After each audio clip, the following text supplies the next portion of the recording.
Ngala and Olanna grew more despondent by the day. The suitors that could have brought them happiness and security are scared off by their brother's greed. Even the kinsmen who once supported Odogwu began to question his judgment, fearing that his behavior could tarnish their family's reputation. Odogwu remained unmindful to the damages he is causing, clinging to the belief that his elevated demand are a sign of status and power. Mba, now frail and burdened by his son's actions, could no longer stay silent. Hearing the growing complaints from rejected suitors and watching the sadness in his daughter's eyes, he decided to act. The confrontation between father and son was heated. Mba, weakened by age but fueled by frustration, could no longer watch as Odogwu destroyed the family future. Standing on shaky legs, he pointed an accusing finger at Odogwu. "You have brought shame upon this family, Odogwu. Your greed has driven away every man, every good man who has come for your sisters. You dishonor my legacy with your selfishness," he said. Odogwu, dismissive as ever, scoffed. "I am securing a better future for this family. These men will pay what we demand, or they are not worthy. They must prove their wealth if they want to marry into our family." But Mba, his chest heaving with anger, could no longer take it. His vision blurred as he clutched his chest, a sharp pain shooting through his body. With a final grasp, he collapsed to the ground, his heart giving out. Odogwu, frozen in disbelief, watched helplessly as his father took his last breath. In that moment, everything changed. The death of Mba sent shockwaves through the household. Olanna and Ngala, already tired of Odogwu's demands, were devastated by their father's sudden death. Their grief quickly turned to anger. The marriage list that Odogwu had imposed on their suitors had ruined their chances of finding happiness. And now, with their father gone, they saw no future under their brother's control. Driven to desperation, the sisters devised a plan. They would leave the village, abandon the oppressive grip of their brother. But before they left, they would destroy the one thing that mattered most to Odogwu, their father's yam barns, the source of his supposed future wealth. Late one night, before Odogwu could notice, Olanna and Ngala set fire to the barn.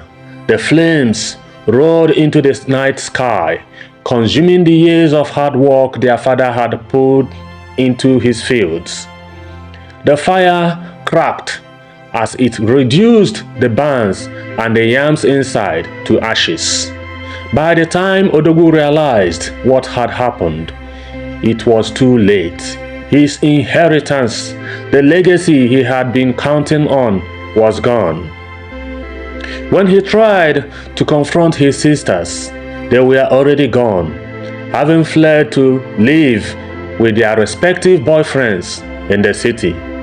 In a matter of days, Odogwu had lost everything: his father, his sisters, and the wealth he had so arrogantly expected to inherit. The village buzzed with gossip, and Odogwu became the talk of the town, a fallen man with nothing to his name. His childhood friends Chika and Mado were long gone, living their successful lives in the city. Odogwu, once the village champion, now stood alone in the world, with nothing but the ashes of his former life surrounding him. With a heavy heart and a rope in hand, Odogwu made his way into the bush. the memories of his shattered life weighing down on him like an anchor. Each step felt like a journey into misery, and as he approached a towering tree, he felt an overwhelming urge to end it all. The sun hung low in the sky, casting long shadows that mirrored the darkness in his heart.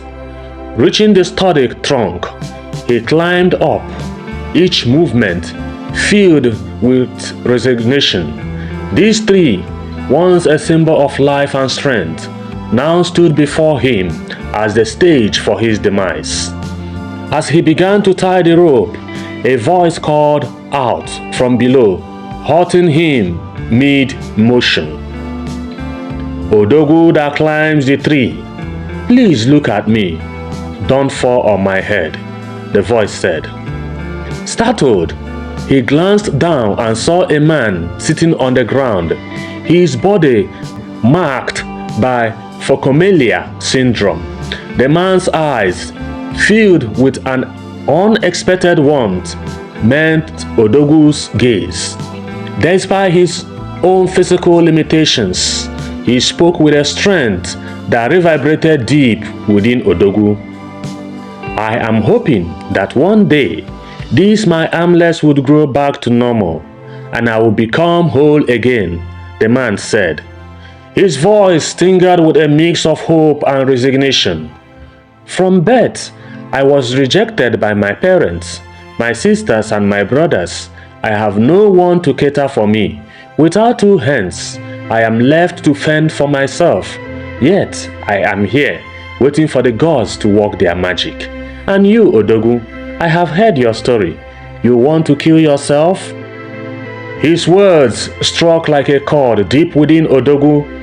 He realized that this man, despite facing unimaginable challenges, had not given up on life. "You still have hope," Odogwu replied, his voice trembling with emotion. "How can you wait for something so uncertain?" "Hope is all I have left," the man replied softly, a smile breaking through his sorrow. "It is what keeps me alive, and now it seems you are searching for something to hold on to as well." After hearing this, Odogwu felt a powerful shift within himself. He slowly climbed down from the tree, his heart heavy yet somehow lighter. With a newfound determination, he took the rope and set it ablaze, watching the flames devour his hopelessness. "No more," he whispered, feeling as if he had shed a weight he had carried for too long. From that day on, Odogwu chose to stay with the man in the bush. Together they formed an unlikely partnership, drawing strength from one another. Odogwu dedicated himself to helping the man, doing whatever he could do to make their lives more bearable. He foraged for food, built small shelters, and even crafted makeshift tools to aid his friend in navigating his surroundings. The man in turn saw the new transformation in Odogwu, how he began to appreciate the little things in life and how he learned to find joy even in the simplest of tasks. As they walked side by side, a deep bond formed within them, built on shared struggle and mutual support. One day, the man looked at Odogwu with deep gratitude. "You have changed, my friend," he said, a hint of pride in his voice. "Your kindness and hard work have brought new light into my life. I want to pass on my inheritance to you as a sign of my gratitude.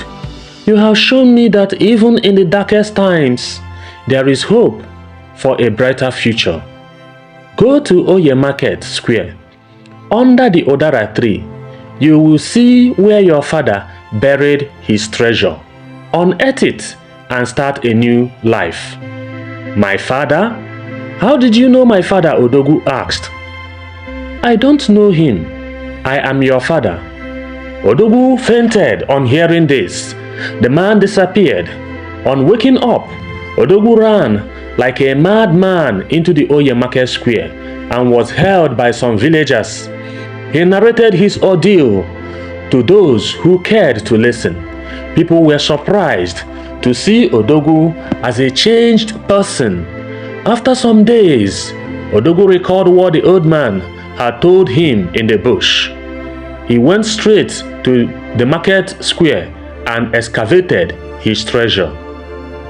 In the city, news of Odogwu's change reached his sisters Ngala and Olanna. They sought him out, curious about the brother they had left behind. When they found him, they were astonished to see how much he had grown. Gone was the lazy, selfish boy. In his place stood a man who had faced his demons and emerged stronger. Odogwu welcomed them with open arms, eager to make amends.